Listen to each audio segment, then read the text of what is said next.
Before we get started, it's easy to see what I do. It's in the title of the slide up here. But if you guys could just perhaps give a brief understanding of what you do, and you're about to see a very diverse panel. Ladies first, always. Okay. As you see, anyone knows Baja? Oh, I feel so good today because actually in Thailand, it's not even the awareness is high, but the top of mind is not there. So we're still not top of my brand when it comes to footwear. And that's why I'm here with Baja Group. Actually, I joined the group just a year ago. Before that, I worked for Unilever global office based in Shanghai and London, and then moved back to Bangkok, joining L'Oreal Paris, L'Oreal Group as a head GM for makeup brands, and then just joined Baja just slightly less than a year now.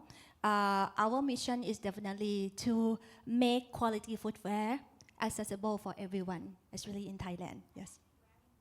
Oh, thank you. All right, you're gonna get one extra one today. Thank you, thank you. Thank you, Lala. JJ. Okay, actually, I work in various industry, from like Orange until Bit True, property management, and also like various Dove, Nivea, and now in Allianz.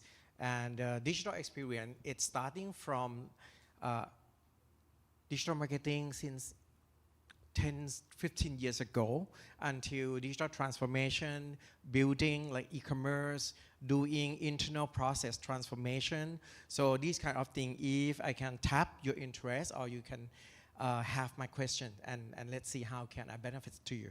Thank you. Fantastic, thank you. And Athens. Right, thanks, Scott. I'm Athens. They got various experience in marketing. Was work in telco before, retail a little bit, and digital and media platform. But I am now managing Asia Pacific for a software company named BEETc. Nice to be here. Great, thank you very much. Now, we've got a Slido, which I'll pull across. So this one is a word one I'll take. What are the digital trends in 2024? We're not there yet, right?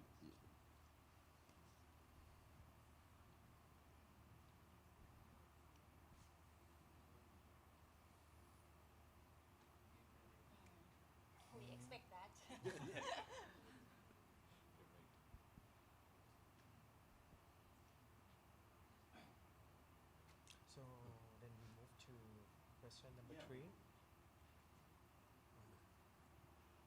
Oh, number 3. So we're starting to see. AI, it seems like. Yep. Right.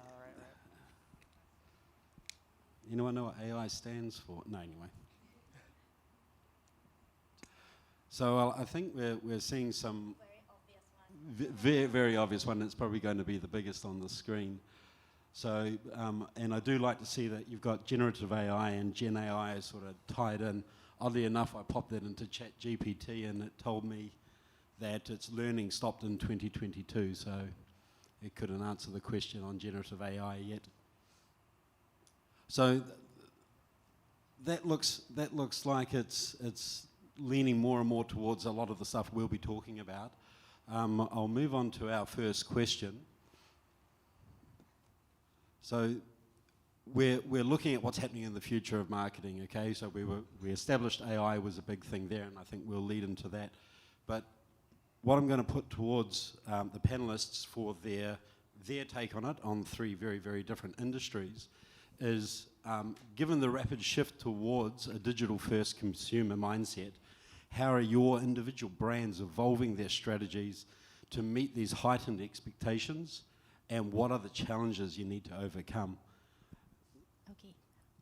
Ladies first Yeah, again. well, okay, next time is you. You were very quick with the mic.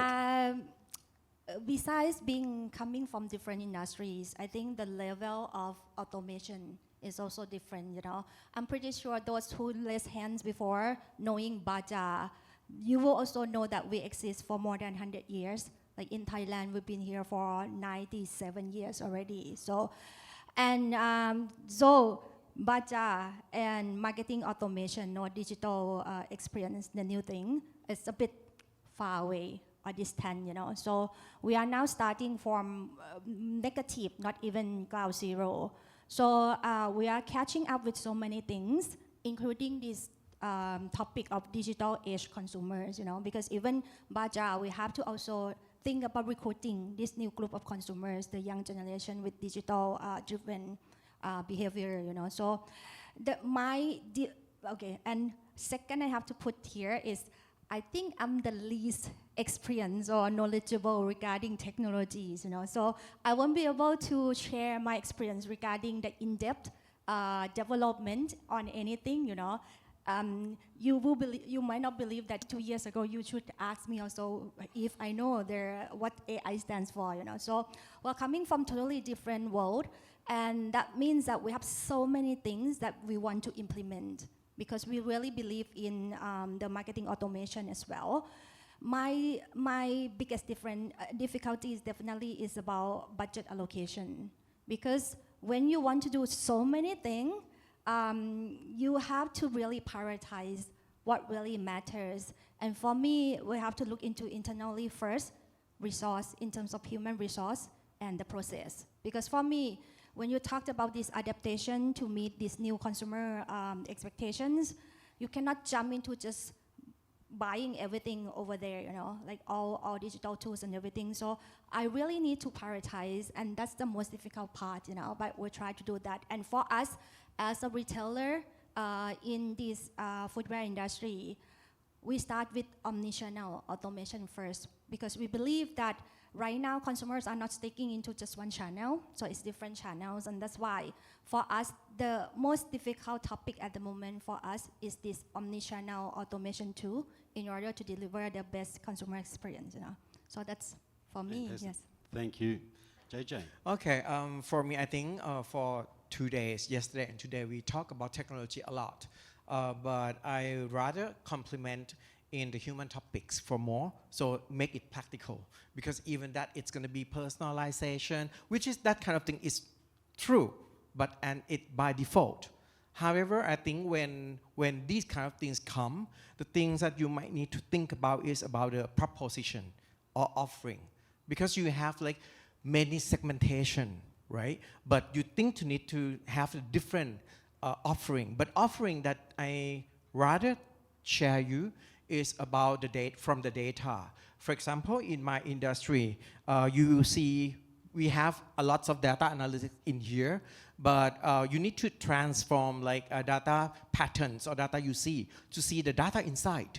Then you can design the proper proposition. For example, in my financial area, I have like saving product, health product, motors product, but it doesn't tell any insight, right? But example, if we have like the saving, we have many reasons for people to do the saving. Saving for kids, saving for themselves with goals, or saving for retirement. All these kind of the saving, it seems like the way that we talk about persona, it could be the same persona, but actually it's not. We need to identify that from the data point. Then when you deploy to the segmentation or the channel, I think it's quite easier and make your conversion even better, right? Another thing that I would like to share is about like, we talk about digital channel almost 2 days, but I rather challenge you that some of the intervention that we plan, for example, if you do the upsell cross-sell, it might work via like SMS, call, or WhatsApp, or lines, or digital channel, but it's become into like financial transactions, or like your policy, insurance policy, it might be not. So expectation of the consumer with the channel is also important. If you just get some small SMS, which you might forget, and you forget to pay the bill, it's quite critical in some area. So I think the consumer insight and the channel also need to match for the purpose. Yeah. I totally agree. In fact, you just reminded me I've got an SMS saying pay electric yesterday. All right. Athens, please. Okay, yeah, sure. I think at this age or this year, right, there are no like arguable any strong reason that staying digital experience is not important anymore, right? And I could say for my point of view, like there's no magic formula for that. And you might be wondering like, hey, why Athens is saying this? Because your organizations and brands are very different. We are like the core competency, processes, cadence, and everyone are different like by industry, right? But certainly there are some few approaches that I would recommend that all the brands and organizations have to look at. So very first and foremost is to look and understanding on your customer first. A deeper understanding on your customer. It's like taking on from what PJJ just said, right? The data capturing helps you to understand who are they, what are their profile, the segmentations of them, what do they look like, what kind of products and services that they are looking for. And then once you define that, right, map that with your customer journey. This is a time where your company have to draw it by yourself. The customer journey doesn't need to be digital journey. It's gonna be the combination of digital and non-digital, right? All the touch points have to be aligned and then carry on what you want to say to the customer. And then you identify the gap. And then you pick all the gap. What are the most important to your customer, right? What are those? And you start from that. So this is like my simple trick. You draw the journey, you see, identify what are the most factors that are important to them and start from that one. So by this, you're gonna be like very customer-centric. And whatever journey or customer digital experience that you are drawing or creating, gonna be right at the point and serving what they are needing. Right? And when all the brands, like every one of us, I think you're gonna be like maybe sharing later, you're gonna come across the challenges that along the way, right? One thing that I want to touch upon here is you're gonna have to find the right balance between your digital experience and a human touch point. Because nobody wants to have like talk with AI along the way, like, or entering to the buying, purchasing process using AI, but human touch is very much important as well. So it is your job to define and find the right balance between those. Great, yeah. Thank you. And it kind of leads into our second question regarding B2C and B2B digital experiences. So for the different industries, what are the differences in the digital experiences in your B2B and B2C sectors for both customers and organizations? What are the unique challenges you are facing and how do you see these evolving in the future? Lala. And you can start with B2C, right? And I did put email us there yes, before. because it's what more relevant to me. It's B2C definitely, you know. Sure. So, unique challenge on B2C, digital experience. For us, as mentioned, you know, because I'm totally with you that the starting point is the journey. So we draw the journey, and that's the most challenging one as well. Because at the moment, like before, way back, when we talk, consumer journey has been here forever. But why we are talking about our consumer journey so much today? Because there's no straight line anymore. They're going back, coming back. Like before, we were just thinking to make awareness on digital platform and lead them to store, like for us, you know. But now, it's not working like that anymore. Maybe someone would just pop in the stores, coming back and search something online or purchase online and then return back at the store, you know. So I think I would just stick to this part of consumer journey design. That's the most challenging and the one that we have to conquer or overcome first, you know, on this evolvement. Yeah. Okay. Compliment. Yeah, Lala, is that this is a simple pitfall that marketer found. Because when you design a digital journey, right, you put a conversion goal at the end of the thank you page or at the basket. But things that you forget is that the journey is not linear anymore. So it come like jump back and forth all the time. So the way that you track conversion pixel into your campaigns, you don't too specific of the journey, right? Because customer might not go to that route. They might go somewhere else and you will fail with the conversion. That is the simple trick.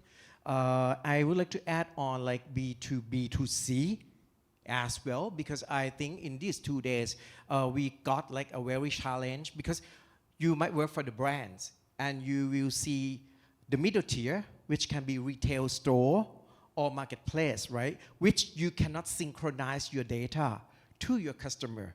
It's about like the data ownership, because the brokers or the retailers, they would like to just keep that data with themselves and don't want to share back with brands. That's why brands trying to do D2C, direct to consumer, to collect that data to brand themselves. In my view, since the market is not evolved yet, but in one day, I think in the, for example, marketplace on the online, you will get that data finally, because when customer drag in the purchase and buy, you need to deliver that service to them. That's the way that you collect the data, right? But in some retail business or like low product involvement, like snacks or drink beverage, you cannot have that much. I think that's the way that you need to, in the future, I believe that retail might be open, at least to build the whole chain of like the customer benefit together. For example, insurance, we also have the problems when we have like privilege that we would like to deliver to customer, but we cannot connect because we didn't get marketing consent from the partner. I think that's the bottleneck. Last one, B2B, it's easy. For us, B2B, it's like how we can optimize the operations. For example, in insurance, if you do admit in the hospital, you might need to wait like half day to be like bill settlement. But what if the things that we pivot with BDMS group is we connect with API. So you can discharge within like half an hour. That is to deliver the better consumer journey to streamline the operations. I think that's the key that we deliver to consumer. Yeah. Yeah, and I guess if that, as you say, if that can all happen in real time, that's certainly what a generalized customer's expectation is going to be. And then Athens, in your industry. Yeah, I think I'll add on B2B because like Pilar already talked about B2C and BJJ would B2B to C, right? B2B customer is a little bit more like complex, maybe not for insurance, but because the product itself tend to be more complexity. They're requiring for configurations and a very specific requirement for each specific type of product and services, right? And it tend to be entering to the zone of hyper personalizations from the company because we are not dealing directly with the end customer, right? We are working with another company, which that they are trying to do tailor the experiences in order to match the requirement for the customer. So that come with another complications. And another complication for B2B in this era is like it involving a lot of multi-layer of decision maker. So it's not only one person that you are dealing with, is the one who make a decision, right? And most of the time for B2B, the one that you are dealing with is not the customer who use the product. So it's kind of like the different headache that you want to manage. And last one is like from the difficulty and multi-layer of the decision maker, it usually end up of a longer sales cycle and sales cycle processes, right? So that come to the marketing automation, sales automations, pipeline, CRM, and those kind of optimization to help to mitigate that long sales cycle lead times. So I think, yeah, this is like the complication of this. Thanks for the insights. That is fantastic. We'll move on to our final question, which we've touched on a little bit during the last two. And this is the role of data, and we bracketed and AI, depending on how the audience was going to react to it. But with data and AI now at the forefront of create and tailored digital experiences, how are companies balancing these benefits of hyper-personalization with potential risks? And we have heard some of this during these last 2 days, but including privacy concerns and the possibility of becoming overly intrusive. JJ, I might get you to kick off on that one if you want. Okay. Finally, we come into the AI session, right? The AI first that I would like to prompt at is, okay, we have two types of AI. First one is traditional AI. Traditional AI, it's like the way that you teach them, and they can work on according to your data that you feed in many scenarios. But generative AI, it's mean that they add on capability of the creating or synthesize or combine those data with a new model. What does it mean to the business? For example, an easy question, easy example for example, everyone might have like chatbot, right? Chatbot that we use with NLP or rule base. That kind of things we need to tell the chat, we need to talk to them, many intents or library you need to feed in, and they like answer to the question. But we still have that errors, right? But what if we, the chatbot itself, they might have some limitation. For example, right now I believe that customer aware more on putting in the PII data via chat or via like messenger things that various platform, because it's like very personal data and financial data is crucial, right? So the way that we also face is we gonna think about how generative AI will helping solving this. Because if the generative AI is smart enough, mostly it's going to be like one-way communication, but it's going to be like a little bit smarter. So they can forecast the question and give the solution for more without like customer. If the common question that customer would like to know without telling out their personal data, I think it's more safer. And I think that's the way that easy use case for like chatbot and ChatGPT, it's gonna compete and might replace in the future as well for in the area of safer of like consumer data. Thank you. Athens. Yeah, I think I agree with very much with PJJ. Is like, and by that we utilizing a lot of algorithm and AI and those kind of machine learning, right, in order to get to know more about customer data and to personalize the offering for them, right? But that might lead into violating the customer data privacy as well, right? So what I am recommending is like trying to stay within the boundary of the GDPR, like what we can do, and then not to violate the data privacy. And the right balance that I am recommending is to have a transparent process in order to get the data from the customer, making sure that the customer know what kind of processing of getting them the data, they're providing us the consent in order to allow them to access the data and make the use of it, right? And then they know the process clearly. And then maybe you could have the option for them to opt out anonymously or not anonymously, up to them, right? Like sometimes I don't want to receive it anymore, I don't want them to use it, but I don't want to let them know. So anonymously opt out is like maybe important as well. And if you know your boundary and you make it transparent and they know clearly how do you use your customer data and you stay within the GDPR, and that's gonna be fine for you. And believe me, like they are, even though you're not going beyond the level, right? There are a lot of the data of the customer, like first-hand data that you can make a lot of utilization for it and offering a personalizations. Yeah, and I guess with like Barter being such an established company, and I mean you've already got a lot of data protection things in place, but we were talking before the conference and maybe a bit slower adopting to AI and things. I think both of them cover, and you just rightly said what in my mind, you know, on this transparency and everything and opt out, which is crucial. You're right. And also because of my role at the moment, you know, I would not sacrifice the trust from consumers with this, regardless of how important the data is. You know, we love data, we want data, and absolutely you're right that we have enough data to do something, but it's evolving. So we need to still continue gathering data, but definitely for me, we would choose to protect their privacy instead of fulfilling what we need, you know.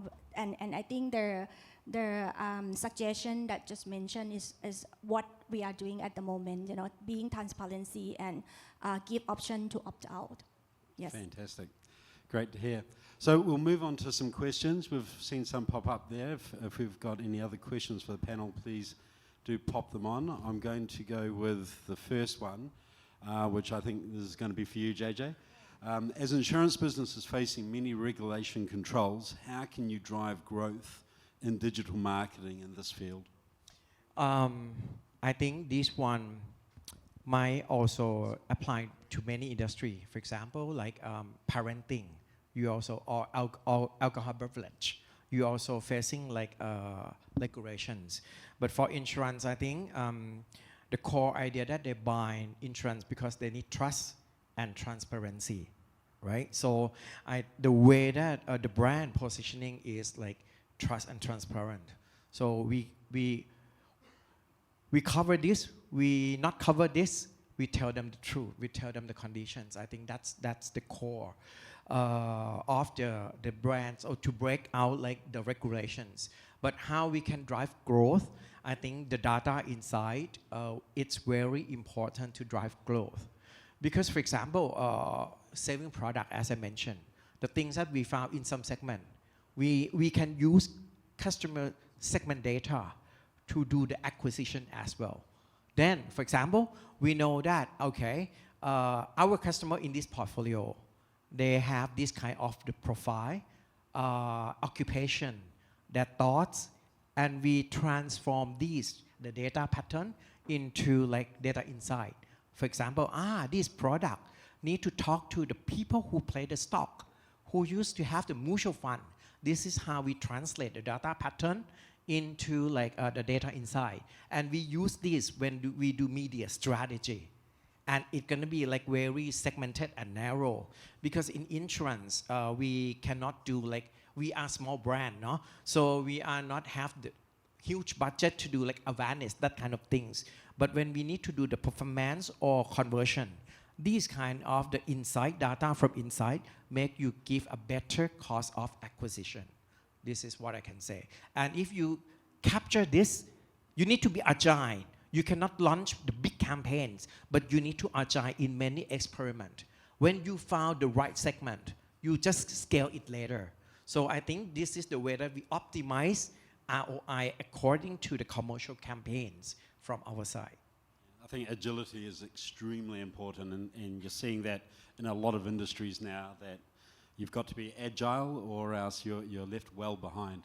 I'll go with the second question. I was actually, no one's popped up ahead. So with more use, with more usage, investment and focus on AI, apparently to save money, are we pushing towards building a sentient machine? Which is dreaded in sci-fi for ages, and I am not the Terminator, I promise. Okay. Who here has seen the Terminator? What does this mean? Maybe allow me. I think that with the safeguards that you're now seeing, that we currently have with whether it be Gen AI or ChatGPT, we are probably still a few years away from being terminated by the machines. But thanks for the question. I've got time for one last question. So they move fast. I'm going to go with the one I was originally going to talk about, which is, what do you aim towards, offline or to online or omni-channel presence? Okay, I'm gonna pick this one. I think omnichannel is already yesterday's story, because we start talking about omnichannel since the pandemic started. I remember that, and since then, we know that omnichannel is here to deliver the best experience across channels, across touch points. So that's what's originally set off. But now, if you ask me, we are doing a lot of omnichannel approach, activities and everything. My goal is actually to make us not even realize that we are doing omnichannel. Because at the moment, even consumers also not realize, maybe they could not even remember this pair of shoes, where did they buy from, So their objective is to run this smooth linkage or connections between touch points without overspend on anything, and do what's just right for us. So for me, that's the aim, meaning that internally or externally, no one will realize anymore that we are now talking about omnichannel. So it's just making the whole process as seamless. Yes, correct. Yeah. Fantastic. Well, I think that's time. I've got a clock that's telling me time. Or enough for one more question? Yeah, can. Okay, perfect. It's so good stuff. Okay, let's jump in. So how can marketers stay motivated when dealing with the extended B2B buying process? I always thought it was pretty good. I can All right, I can take this. Trust in the process.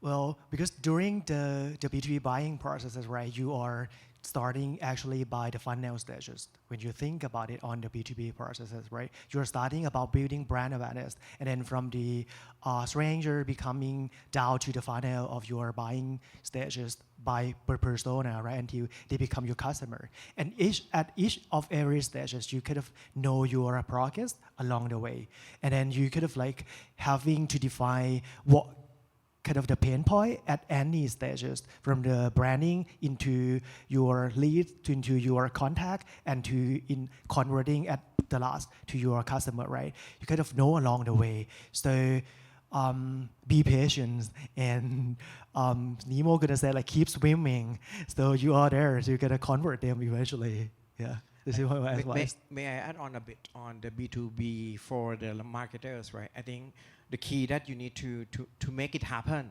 is about the product API that link with your partner or your marketplace in the way that you can optimize your own module.